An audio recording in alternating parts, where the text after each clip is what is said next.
ॐ स्य ज्ञानाञ्जनशलाकया चक्षुरुन्मिलितं येन तस्मै श्रीगुरवे नमः। वन्देऽहं श्रीगुरो श्रीयुतपदकमलं श्रीगुरून् वैष्णवांश्च श्रीरूपं साग्रजातं सहगण रघुनाथान्वितं तं सजीवं साद्वैतं सावधूतं परिजनसहितं कृष्ण चैतन्य देवं श्रीराधा कृष्णपादान् सहगण ललिता श्री विशाखान्वितांश तमादिदेवं करुणानिधानं तमालवर्णं सुहितावतारम् अपार संसार समुद्र सेतुं भजामहे भागवत स्वरूपम्। हे देव हे दैत हे भुवनैक बंधो हे कृष्ण हे चपल हे करुणैक सिंधो हे नाथ हे रमण हे नयनाभिराम हा हा कदानुभवितासि पदं दृशोर्मे। श्री कृष्ण चैतन्य प्रभो नित्यानंद श्री अद्वैत गदाधर शिवसदि गौर भक्त वृंद। हरे कृष्ण कृष्ण कृष्ण हरे हरे, हरे राम राम राम हरे हरे। हरे कृष्णा। सर्वप्रथम मैं अपने गुरुपाद पद्म ओम विष्णुपाद अष्टोत्तर शत श्री श्रीमद् भक्तिवेदांत माधव गोस्वामी महाराज के चरण कमलों में अनंत कोटि दंडवत प्रणाम ज्ञापन करता हूं। हम लोग श्रीमद् भागवत पुराण में तृतीय स्कंध श्रवण कर रहे हैं, जिसमें हमारा तृतीय प्रकरण जो तामसी सृष्टि प्रकरण है 14वें अध्याय से और ये 6 अध्याय तक चलेगा। इसमें हिरण्याक्ष का चरित्र वर्णन किया गया है, तो इसका यहाँ पर वर्णन है। विदुर जी ने जो है पूछा कि जब वराह भगवान, क्योंकि 13वें अध्याय में वराह भगवान के विषय में संक्षेप में चर्चा की गई, उनकी लीला का वर्णन किया गया कि उन्होंने हिरण्याक्ष को मारा और पृथ्वी को जो है स्थापित कर दिया। तो विदुर जी पूछते हैं कि जब वो वहां से निकल रहे थे वराह भगवान, तो उनका युद्ध कैसे हुआ? रसातल से पृथ्वी को लेकर जब निकल रहे तो कैसे उनका युद्ध हुआ हिरण्याक्ष का? तो मैत्रेय जी ने उस प्रशंसा की, उस प्रश्न की कि आप जो है भगवान के अवतार के लीलाओं के विषय में जानना चाहते हैं, जो हमारे सभी पापों का नाश करने वाली है और मौत के फंदे को भी, हमारे संसार के फंदे को भी काट देती है। और यही सुनकर जो है ध्रुव महाराज इसी का आश्रय लेकर, भगवत कथाओं का आश्रय लेकर ही और मृत्यु के सिर के ऊपर पैर रखकर ऊपर चले गए थे ध्रुव लोक में अपने। इस प्रकार जो मैत्रेय जी ने फिर विदुर जी को एक इतिहास सुनाया। ये इतिहास जो है पहले श्रवण किया गया था, तो उसी इतिहास का यहाँ पर जो है वर्णन कर रहे हैं मैत्रेय जी। कह रहे हैं कि दिति और कश्यप जी की 13 पत्नियां थीं, धर्म की जो दक्ष की जो पुत्रियां थीं, तो उनमें से 13 कन्याओं ने कश्यप जी के साथ विवाह किया था। एक दिन दिति ने बिना किसी धर्म मर्यादा का विचार किए और काम वासना से पीड़ित होकर कश्यप जी से आग्रह किया कि वो उसके साथ संग करें। सूर्यास्त का समय था, संध्या काल में, जो कि निषिद्ध माना जाता है स्त्री पुरुष के संगम के लिए। असंयम के द्वारा जो संतान की उत्पत्ति होगी वो भी उच्छृंखल ही होगी, धर्मशास्त्र को मानेगी नहीं किसी प्रकार का। तो काम के वशीभूत होकर संतान की इच्छा की दिति ने, और कश्यप जी से कह रही हैं कि देखो मेरी जो सौत है उन सबके पुत्र हैं और मेरे पुत्र नहीं हैं, मुझे ईर्ष्या हो रही है और हमने आपको जो है आपका वरण किया है, तो अब आपका भी ये कर्तव्य है कि आप हमारी इच्छा को पूरी करें। हमने अपनी इच्छा अनुसार जो है आपसे विवाह किया है। जब हमारे पिताजी ने हमसे पूछा था तो हमारी इच्छा थी, तो हम 13 की 13 जो बहनें थी उन्होंने आपका ही नाम बता दिया था, तो सबकी जो विवाह है वो आपके साथ कर दिया गया और इसलिए आप हमारी इच्छा पूरी करो। बहुत आग्रह किया दिति ने।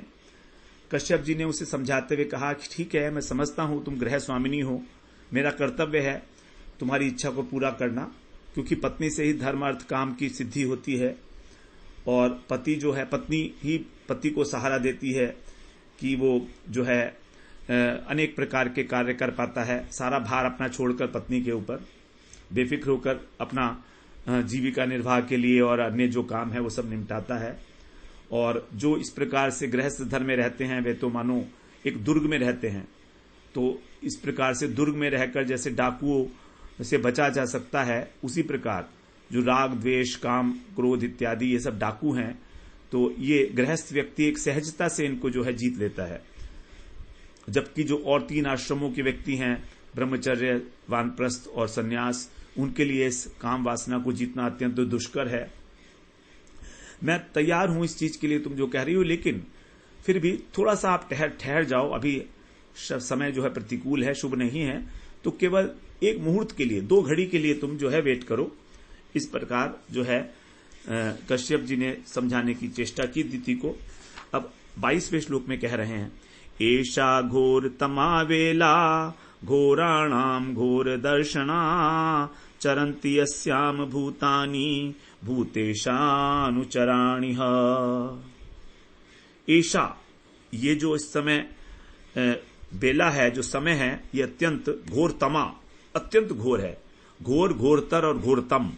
तो घोरतमी है, तमा है जो समय है, और घोर दर्शना देखने में भी भयानक है, क्योंकि घोराणाम यहां पर भयानक जीव हैं इस समय देखने में।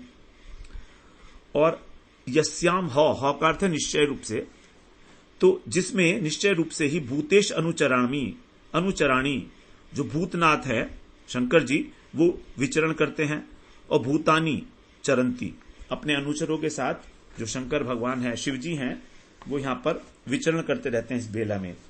तो ऐसा कहा जाता है कि संध्या के समय जो 3 संध्याएं हैं, तो संध्या का समय बड़ा पवित्र होता है। हम लोग अपना संध्या वंदन उसी समय करते हैं सब लोग। तो इसमें भूतनाथ और उनके गण जो हैं, भूत प्रेत इत्यादि, वो घुमा करते हैं। तो कहते हैं कि जो संध्या करता है इस समय भगवान को याद करता है, शिव जी जो है उनको आयु प्रदान करते हैं, उनको निरोग प्रदान करते हैं, जिससे वो भगवान का भजन कर सके, ऐसे कहा जाता है। अब 23वें श्लोक में कह रहे हैं, एतस्याम साध्वी संध्यायाम भगवान भूत भावनः परितो भूत पर्षद्भिर् वृषेणाटति भूतराट। हे साध्वी, इस संध्या काल में, संध्यायाम, एतस्या माने इस संध्या काल में, भूत भावन, जो भूत भावन भगवान भूतराट हैं, अर्थात भूतनाथ हैं, भूतों के स्वामी, भूत पार्षद भी अपने पार्षदों के साथ, भूत गणों के साथ, परितमानी घिरे हुए, वृषेण अटति, बैल पर बैठकर और घूमते हैं, बैल के ऊपर बैठकर। तो पहले केवल ये कहा था कि भूतेश अनुचराणी, अब यहां पर कह रहे हैं बैल के ऊपर बैठकर वो घूमते हैं संध्या काल में। वही बात जो पहले कही थी ऑलमोस्ट उसी तरह से यहां कहा गया। अब 24वें श्लोक में बोलते हैं, शमशान चक्रानिल धूलि धूम्र विकीर्ण विद्योत जटा कलापः भस्मावगुंठा मलरुक्म देहो देव स्त्रीभि पश्यति देवरस्ते। शमशान में जो है अनिल का मतलब वायु का जो बवंडर उठता है, चक्र बवंडर, तो उससे धूम्र, जो धूली उड़ती है, बवंडर उड़ने से जो धूसर हो जाते हैं, उससे जिनके बाल जो है विकीर्ण का मतलब है बिखरे हुए होते हैं, बवंडर की धूली से धूसरित होकर, और विद्युत चमकता हुआ जटा कलाप है, जो जटा वाले हैं, इस प्रकार के। और अमल रुक्म देह, जो निर्मल, और रुक्म का मतलब होता है स्वर्ण, सोने के तरीके से, तो स्वर्ण समान के शरीर, स्वर्ण के समान जो शरीर वाले हैं, और भस्म अवकुंठ, भस्म लगाए हुए, ते देवरह, तुमको वरदान देने वाले, वो तुम्हारे कौन है? देवर। देवर का मतलब यहां पर देवर भी है, क्योंकि महादेव जो हैं वो, उनको कहा कि वो देवर है, श्वसुर, क्योंकि कश्यप जी के जो पिता हैं वो मरीचि हैं, और मरीचि ब्रह्मा के पुत्र हैं। तो ब्रह्मा के पुत्र होने के कारण मरीचि जो हैं वो रुद्र के छोटे भाई हुए, क्योंकि पहले ब्रह्मा जी की भौंस से जो है रुद्र पैदा हुए थे, तो रुद्र के छोटे भाई है मरीचि। इस प्रकार जो है देवर शब्द का प्रयोग किया गया है, लेकिन यहां पर ये ठीक नहीं लगता है। ये केवल इसको कह दिया गया है, जो टीकाकार है वो कह देते हैं, लेकिन यहां पर देवरह का मतलब है तुमको वरदान देने वाले। जो देवता हैं वे त्रिभी माने 3 नेत्रों से, और सूर्य चंद्र और अग्नि इनसे पश्यति माने देखते रहते हैं। संध्या के समय क्या होता है, अनेक तिथियों में सूर्य और चंद्रमा दोनों आकाश में होते हैं, और सायकालीन हवन की अग्नि भी जलती है। तो ये 3 देवता हैं, सूर्य चंद्रमा और अग्नि। तो ये हैं, यही वास्तव में रुद्र के 3 नेत्र माने जाते हैं। जो त्रिनेत्र है ना, शिव जी जो इनके 3 नेत्र हैं, तो यही है 3 नेत्र, सूर्य चंद्रमा और अग्नि। तो इस प्रकार से वो सब कुछ देखते रहते हैं। तो यहां पर शंकर जी के लिए कहा जा रहा है कि वही जो है सबको देखते हैं। अब आगे कह रहे हैं, न यस्य लोके स्वजन है परो वा नात्यादृतो नोत कश्चित विगर्य वयं व्रतैर्यच्च चरणापविद्धा माशास्महे जाम बत भुक्त भोगाम। लोके यस्य, इस संसार में जिनका स्वजन परह वा न, कोई अपना नहीं है और कोई पराया नहीं है, कोई शत्रु नहीं है और कोई अपना नहीं है, ऐसे शंकर जी। न अति आदृत है और कोई आदरणीय भी नहीं है, बहुत अधिक आदरणीय। कश्चित विघर्य, कोई निंदनीय भी नहीं है। यत भुक्त भोगाम, जिनके द्वारा भोग कर चरण अपविद्धाम, जो उनके चरणों से ठुकराई गई है, ऐसी अजाम बत, अजाम का मतलब है माया। तो माया जो है वो संसार में जिनका कोई अपना पराया नहीं, कोई आदरणीय नहीं, कोई निंदनीय नहीं, हम लोग इस प्रकार व्रतों का पालन करके, व्रतई माने व्रतों का पालन करके, हम वयम माने हम लोग उसकी माया को ग्रहण करना चाहते हैं। भगवान की माया जो है, जो जिसको उन्होंने भोग कर और लात मार दी है, शंकर भगवान के लिए कहा जा रहा है। तो विवेकी पुरुष इस प्रकार की कोई इच्छा करेंगे। जो माया है वो अविद्या है, और जो शंकर जी हैं वो ज्ञान के अवतार हैं, ज्ञानी हैं, परम ज्ञानी हैं, योगेश्वर हैं। तो इस प्रकार से माया जो है उसको भी शंकर भगवान ने त्याग दिया है, माया उनको स्पर्श नहीं कर सकती है, इस प्रकार से कहा है। तो हम लोग जो हैं व्रत करके उसी माया को लेना चाह रहे हैं, अनेक प्रकार के व्रत करके। माया क्या है, संसार ही माया है। तो इस प्रकार से उसको समझाने का प्रयास कर रहे हैं कश्यप जी। यस्यानवद्यचरितं मनीषिणो गृह्णन्त्य विद्यापटलं विभित्सव निरस्त साम्यातिशयोऽपि यत्स्वयं पिशाचचर्यां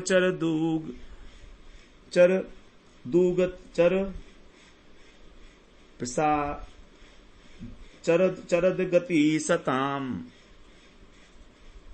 जो विवेकी पुरुष हैं, यस्य अनवद्य, अनवद्य का मतलब होता है निर्मल, जिनके निर्मल चरित्रों को जो कैसे हैं, अविद्या पटलम विभित स्वभाव, अविद्या का आवरण दूर करने वाले की जो इच्छा करते हैं, ऐसे विवेकी जन, मनीषा माने विवेकी जन जिनका गान करते हैं, जिनके निर्मल चरित्र का।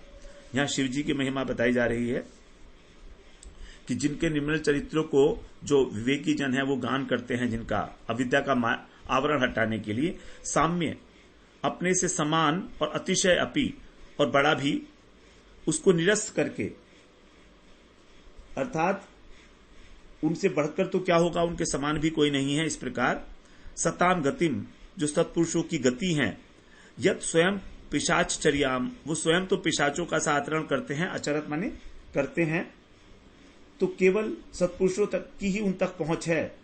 ऐसा होने पर भी वो स्वयं पिशाचवत आचरण करते हैं, क्योंकि भस्म लगाए रखते हैं, सर्प वगैरह लपेटे रखते हैं, इस प्रकार से।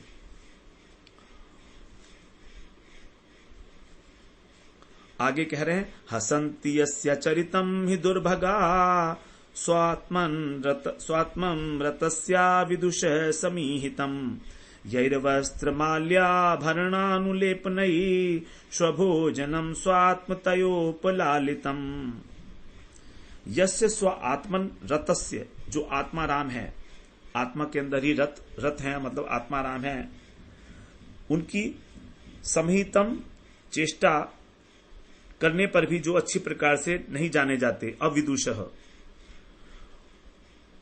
जिन आत्मा राम को, अर्थात शंकर जी के लिए कह रहे हैं कि वो आत्मा राम है, उनकी चेष्टाओं को समझ नहीं पाते हैं, और अचरितम हसंती, और उनका आचरण देखकर हसन उपहास करते हैं उनका। ऐसे जो अभागे हैं, दुर्भगा, और जो माला व जो हमारा अपना शरीर है उसको वस्त्र से, माला से और आभूषणों से, अंगराग से, स्वभोजनम, कुत्ता का जो भोजन है, इस शरीर को अपना स्वरूप मान लेते हैं, स्व आत्मतया, और उसका लालन पालन करते हैं ऐसे लोग। तो ऐसे जो अविवेकी पुरुष हैं वो आत्मा को तो शरीर मान लेते हैं और शरीर का लालन पालन करते हैं, वस्त्र आभूषण इत्यादि के द्वारा, माला चंदन के द्वारा संवारते रहते हैं।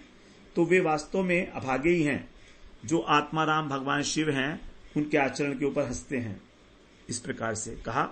28वें श्लोक में बोलते हैं, ब्रह्मादयो यत् कृत्सेतु पाला यत् कारणम विश्वमिदं च माया आज्ञाकरीतस्य पिशाचचर्या अहो विभुम्नश्चरितम विडम्बनम।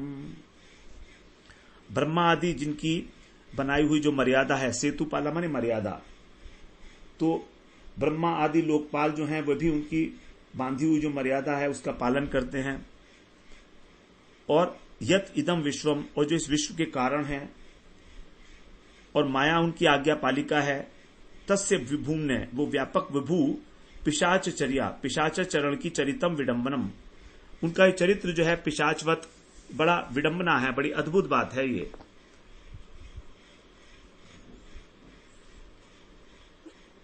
विडंबनम का अर्थ है कि ये बड़ी लीला उनकी अद्भुत है, ये समझ में नहीं आती है कि इस प्रकार का जो पिशाचवत आचरण है वो शिव जी इस प्रकार का आचरण क्यों करते हैं। अब मैत्रेय जी कह रहे हैं, मैत्रेय उवाच सैवं संविदिते भर्त्रा मन्मथो न मथितेन्द्रिया जग्राह वासो ब्रह्म ऋषिर वृषलीव गतत्रपा। एवं मन इस प्रकार, भर्त्रा माने पति के, संविदिते समझाने पर भी, सा मनमथ, सा माने जो दिति है, ये स्त्रीलिंग है, सा मनमथ जो कामदेव के द्वारा उन्मथित इंद्रियां, जिनकी इंद्रियां कामदेव के द्वारा मथित हो चुकी हैं, इसलिए वृषली इव, एक वैश्या के समान, गत त्रपा निर्लज होकर, जिनके अंदर किसी प्रकार की लाज नहीं रही, ऐसे ब्रह्म ऋषि का वासा जग्रहा, उन्होंने वस्त्र पकड़ लिया। जिस प्रकार एक वैश्या जो है वो किसी का वस्त्र पकड़ लेती है, उसी प्रकार से उन्होंने बिल्कुल निर्लज होके और इस प्रकार से उनका जो है वस्त्र पकड़ा कश्यप ऋषि का। दिति के ऊपर समझाने का कोई असर नहीं पड़ा, यही मतलब हुआ इसका। इतना समझाया उन्होंने, अलग अलग प्रकार से भगवान का भय भी दिखाया, फिर धर्म की भी दुहाई दी, सब बातें करी, लेकिन तो भी 30वें श्लोक में कह रहे हैं, सविदिस्त्वाथ भार्ययास्तम निर्बंध विकर्मणि नत्वादिष्टाय रहसी तयाथोपविवेश। सौ माने वो कश्यप जी ने भार्याया, अपनी पत्नी का, तम विकर्मणि, विकर्म में, उस प्रकार के विकर्म में, अर्थात जब उन्होंने वस्त्र पकड़ लिया तो ये विकर्म है, एक प्रकार का अपकर्म है, ये शास्त्रों के अंदर विहित नहीं है। निर्बंध, अत्यंत आग्रह देखकर, जानकर, विदित्व मैंने जानकर, अथ दिष्टाय, तब उन्होंने देव को, भगवान को ही प्रणाम किया, नत्वा मैंने नमन किया कि ठीक है, शायद आपकी ऐसी ही इच्छा है, आप ही इस प्रकार की प्रेरणा दिति को दे रहे हो, तो मैं आपका नमन करता हूं, आपका सम्मान करता हूं। देव को नमस्कार किया और तया रहसी उपविवेश, और उसके साथ एकांत में प्रवेश किया, दिति के साथ, उसकी इच्छा को पूरी करने के लिए। तब 31वें श्लोक में बोलते हैं, अथोपस्पृश्य सलिलम प्राणानायाम्निवाग्यतः ध्यायायंज जाप विरजम ब्रह्म ज्योति सनातनम। अथ माने इसके पश्चात उन्होंने सलिलम उपस्पृश्य, जल को आचमन करके, प्राणाना आयाम्य, प्राणों को आयाम देकर अर्थात प्राणायाम के द्वारा संयमित करके, वात यतः, वाणी को रोक कर अर्थात मौन होकर, सनातन ज्योति जो नित्य प्रकाश भगवान है उनका ध्यान किया, और ब्रह्म जपाप, प्रणव का जाप करने लगे। देव को उन्होंने प्रणाम किया कि ठीक है, आपकी यही इच्छा है तो मैं क्या कर सकता हूं, फिर मैं आपको नमस्कार करता हूं।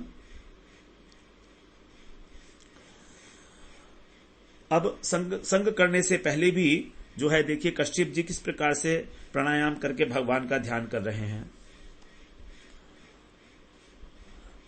दितिस्तु व्रीडितास्तेन कर्मावध्येन भारत उपसंगम्य विप्रश्रीम अधोमुख्यभ्यभाषत। भारत कह रहे हैं विदुर जी को, हे विदुर जी, दिति जो है वो तेन अवध्येन, उस निंदित कर्म के कारण, कर्मणा माने कर्म के कारण, अब वो क्या हो रही है, लज्जा अनुभव कर रही है।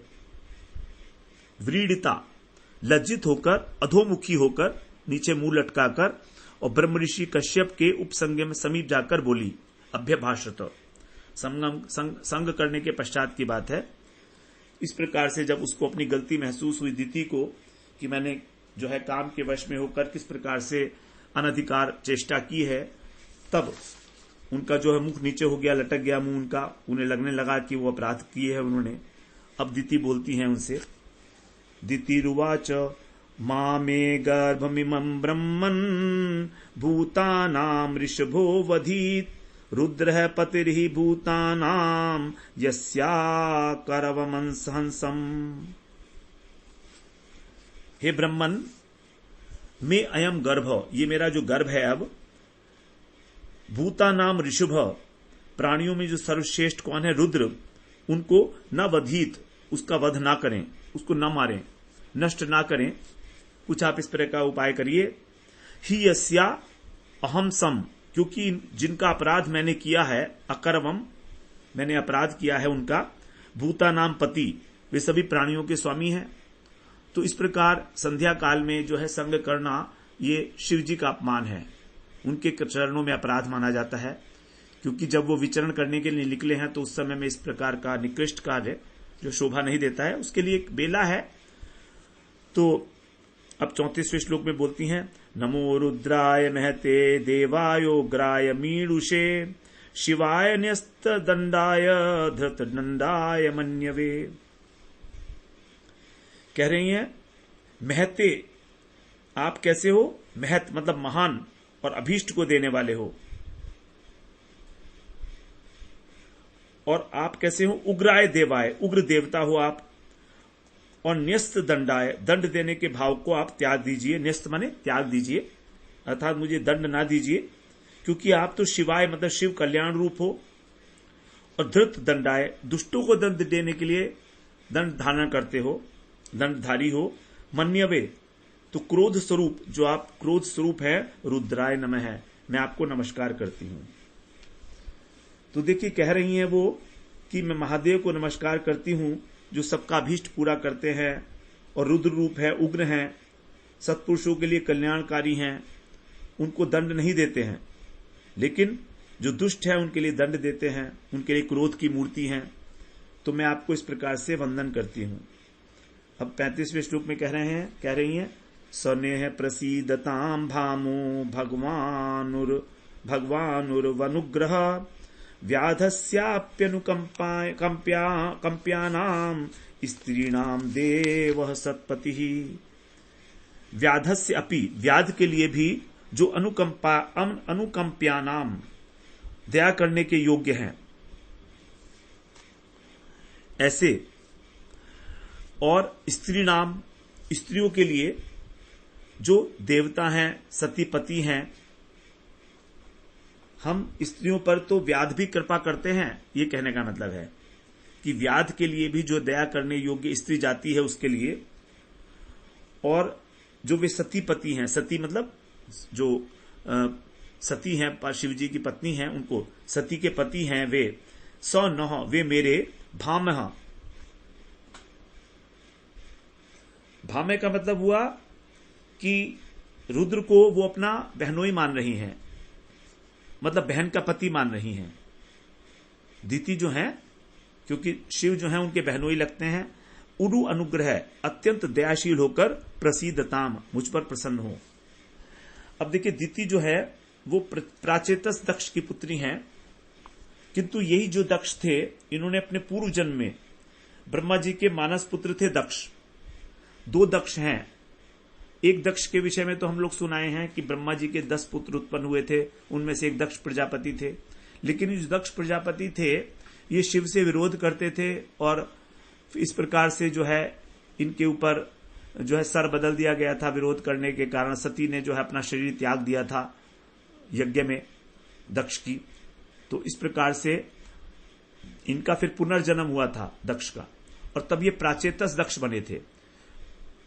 तो जब ये प्राचेतस दक्ष थे तब इनकी जो पुत्रियां थी उसका नाम था दीति, और इनकी जो पहले जो दक्ष थे उनका नाम था, उनकी जो पुत्री थी उसका नाम था सती।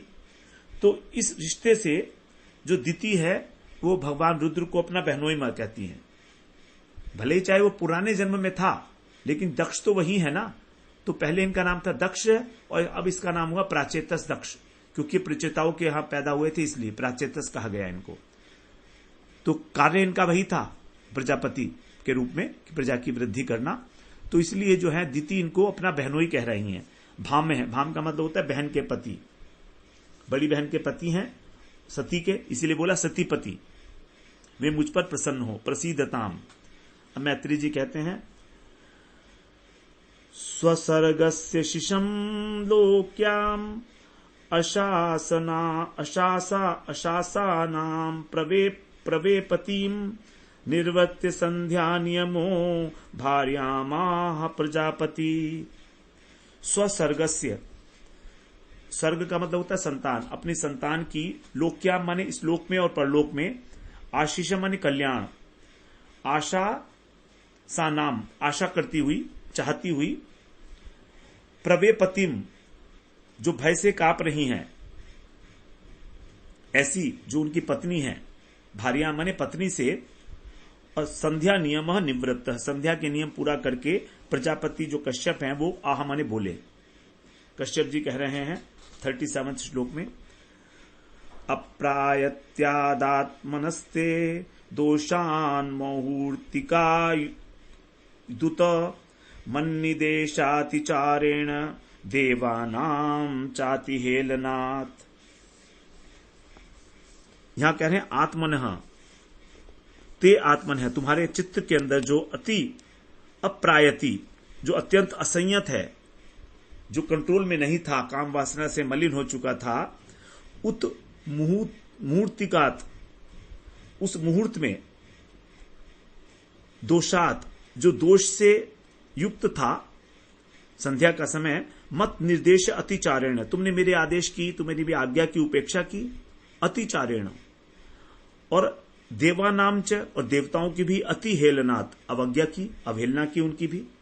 तो इसके कारण हेलनाथ माने अवहेलना करने से, अब 38वें श्लोक में कह रहे हैं भविष्यतस्तवा भद्राव भद्रे जाठ राधमऊ लोकान सपालांश स्त्रींश चंडी मुहुरा क्रंदई क्षतः यतः।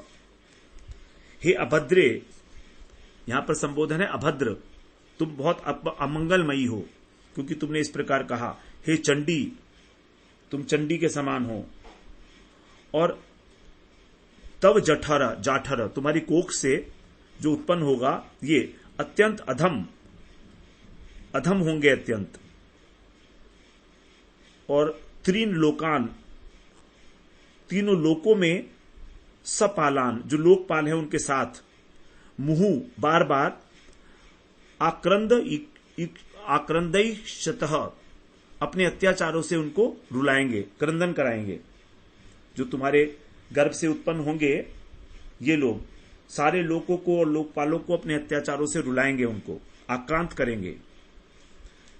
39 श्लोक में बोलते हैं, प्राणी नाम हन्यमाना नाम दीना नाम कृतागसाम स्त्रीणाम निगृह्यमाणा नाम कोपितेषु महात्मसु।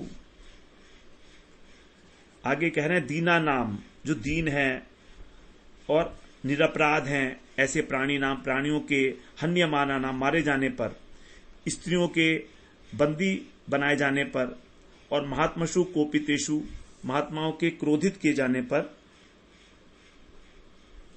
अर्थात जब उनके हाथ से बहुत से निरपराध दीन प्राणी मारे जाएंगे, स्त्रियों पर अत्याचार होंगे और महात्माओं को क्रोध आएगा, कुपित हो जाएंगे वे महात्मा लोग, तब उस समय क्या होगा? 40वें श्लोक में बोलते हैं, तदा विश्वेश्वर क्रुद्धो भगवान लोक भावन हनिष्यति अवतीर्यासौ यथाद्री शतपर्वधृक। तब लोक की रक्षा के लिए जो विश्वेश्वर भगवान है वो अवतार लेंगे, अवतीर्य वे अवतार लेंगे और क्रोध करके असौ माने ये तो तुम्हारे दो पुत्र हैं, इनको यथा मार देंगे, हनिष्यति मार देंगे। कैसे मारेंगे? जैसे कि शतपर्व धृक, शतपर्व कहते इंद्र को, जिस प्रकार इंद्र जो है अद्रीन पर्वतों को नष्ट करता है। तो एक बार क्या हुआ कि पर्वत पहले उड़ा करते थे, तो इंद्र ने पर्वतों के ऊपर प्रहार किया और उनके पंख काट दिए।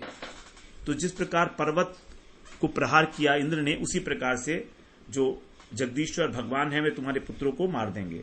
अब दीति कह रही हैं, दीति रुवाच वधम भगवता साक्षा सुना भोधार बाहुना आशा से पुत्रयोर्मय्यम मां क्रुद्धात ब्राह्मणा द्विभो।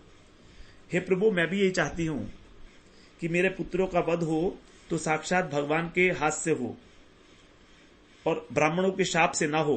क्रुद्धात ब्राह्मणात मां, क्रुद्ध ब्राह्मणों के शाप से मेरे पुत्रों का वध ना हो। कारण क्या है? न ब्रह्मदंड दग्धस्य न भूत भयदस्य च नारकाश्चानुगृह्णन्ति याम याम योनिमसौ गतः।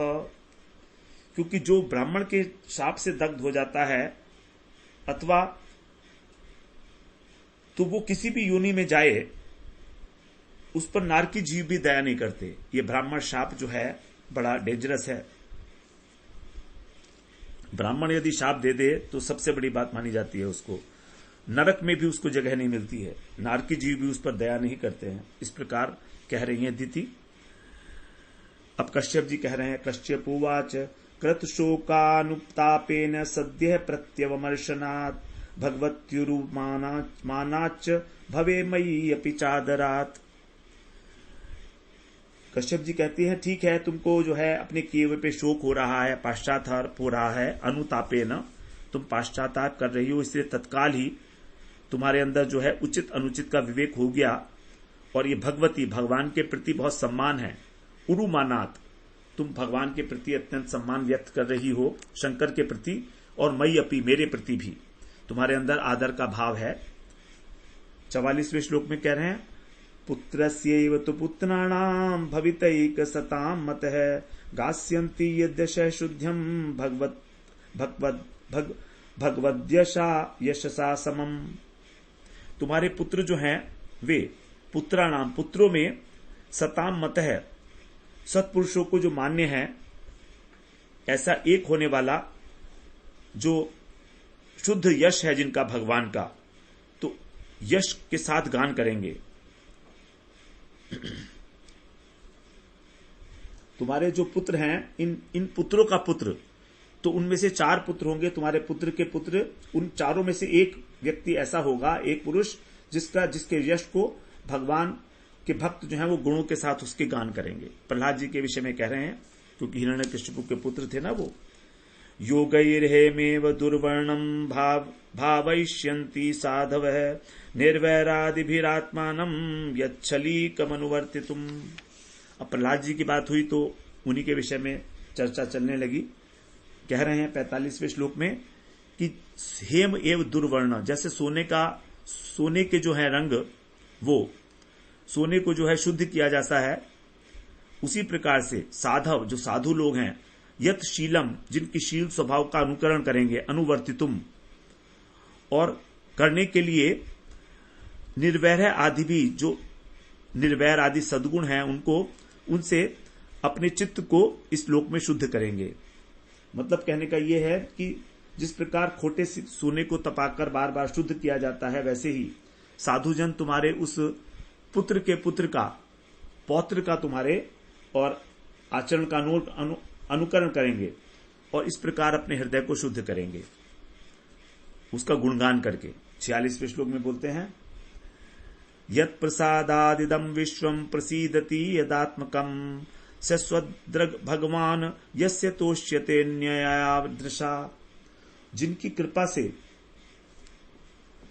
यस्य यत् प्रसादात, ये जो विश्व है ये प्रसन्न रहता है, प्रसीदति आनंदित होता है, वे स्वयं भगवान ही जो है उसकी अनन्यया अनन्य भक्ति से संतुष्ट हो जाएंगे। तोष्यते, प्रहलाद जी की इस प्रकार की अनन्य भक्ति होगी कि भगवान जो है उनसे प्रसन्न हो जाएंगे।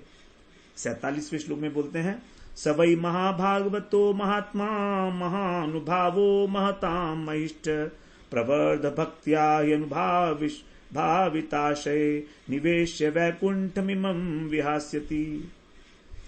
दिति जो बड़ा वो बालक होगा, बड़ा भगवत भक्त होगा, उदार हृदय, प्रभावशाली, महान महाभागवत होगा, महात्मा होगा, महापुरुषों का भी पूज्य होगा और वो विशुद्ध भक्ति भाव से जो है भावान्वित होकर अपने हृदय में भगवान को धारण करके और देहाभिमान को त्याग देगा। वैकुंठम इमम, भगवान को अपने हृदय में धारण करेगा। इस प्रकार वो किसी प्रकार का देहाभिमान नहीं रखेगा। 47वें श्लोक में ऐसा कहा गया। इमम का मतलब है देहाभिमान, व्यास्यति माने त्याग देगा। अलंपट शील धड़ो गुणा करो हृष्ट परध्यावृतो दुखितेषु अभूत शत्रु जगत शोक हर्ता नैदागिकम तापमिवो दुराजः। लंपट नहीं होगा, वो संयमी होगा, शीलवान, गुणों की खान होगा, दूसरों की संपत्ति से हर्षित होने वाला, अपर है रिद्ध्याम और दूसरों के दुख से दुखी होने वाला, ऐसा अजात शत्रु जिसका कोई शत्रु ही नहीं होगा। वो ग्रीष्म ऋतु के ताप में जैसे चंद्रमा होता है उसके समान जगतः शोक हरता, इस संसार का शोक नाश करेगा, शोक हरता होगा। 49 में बोलते हैं, अंतर बहिश्चामलमब्जरेत्रम स्वपूर स्वेच्छानुग्रहीत रूपम पौत्रस्तव श्री ललना ललामम दृष्टा स्फुरत कुंडल मंडिनाननम। प्रहलाद जी के विषय में सारी बातें हो रही हैं अब, जो इस संसार के बाहर भीतर सब विराजमान हैं और समय समय पर जो अपना विग्रह प्रकट करते हैं, ऐसे लक्ष्मी रूप जो लावण्य मूर्ति श्री जी लक्ष्मी जी जो हैं उनकी भी शोभा बढ़ाते हैं, ऐसे कुंडलों से सुशोभित जो हरि हैं उनका तुम्हारे पौत्र को प्रत्यक्ष दर्शन होगा। भगवान के स्वरूप का वर्णन किया तो वो उनका साक्षात दर्शन करेगा तुम्हारा पुत्र, दृष्टा तब पौत्र। मैत्री जी कहते हैं, अब श्रुत्वा भागवतम पौत्रम अमोदत दितिर्भृशम पुत्रयोश्च वधम कृष्णाद विदित्वा सीन महामना। कि पौत्र भागवत होगा मेरा, दिति ये सुनकर बहुत आनंदित हुई। अमोदत और पुत्रयो च, और पुत्रों का भी कृष्ण के द्वारा वध होगा, कृष्णाद वधम विष्णु के द्वारा वध होगा। विदित्वा ये जानकर महामना आसीत, अत्यंत उत्साहित हो गई, उनको उत्साह हुआ, महामना हो गई, उनका मन जो है वो खुशी से और बढ़ गया और बड़ा हो गया। ये जानकर कि भगवान साक्षात जो है मेरे पुत्रों को मारेंगे और मेरे पौत्र को भगवान का साक्षात दर्शन होगा, ये सुन के जो है दिति अत्यंत प्रसन्न हो गई। तो वास्तव में गलती तो है दिति की, लेकिन देखिए जब उनको पाश्चाताप हुआ तब कश्यप ऋषि का जो हृदय है वो पिघल गया और उन्होंने इस प्रकार का जो वरदान भी दे दिया उनको कि इस प्रकार से आगे घटनाएं घटेंगी। कश्यप जी तो सब कुछ जानते हैं, वो जानते थे कि ऐसा होगा, ये जो कह रही है, तभी उन्होंने देव को प्रणाम किया कि देवी को जो होना है उसको कौन टाल सकता है। तो यही मान के जो है उन्होंने द्वितीय का संग किया, उस संध्या काल में भी जो निषिद्ध काल है। इस प्रकार से हमारा जो 14वां अध्याय है तो ये हमारा यहां पर पूर्ण होता है। कल फिर हम लोग पंचदश अध्याय में प्रवेश करेंगे। वांछा कल्पतरुभ्यश्च कृपा सिंधुभ्येव च पतितानां पावनेभ्यो वैष्णवेभ्यो नमो नमः।